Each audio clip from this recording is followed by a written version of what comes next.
because we aren't being emotionally attuned to.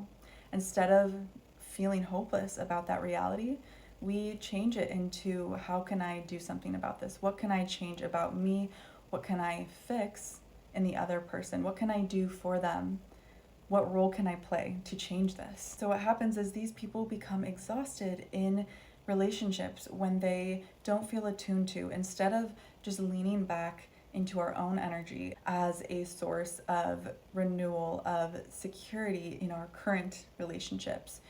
We don't do that. We stay projected outwards, focused on the other person, and we stay dysregulated, trying to fix, trying to see what we can do differently. And that is exhausting and it's not sustainable.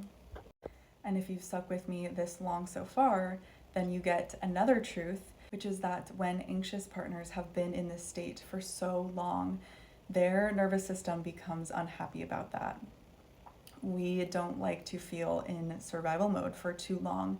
And so we might unconsciously do protest behaviors and sabotage. And we do this because it's our own self, our inner self, trying to scream at us to come back to our source of safety and to stop looking for it externally where we don't feel it coming in.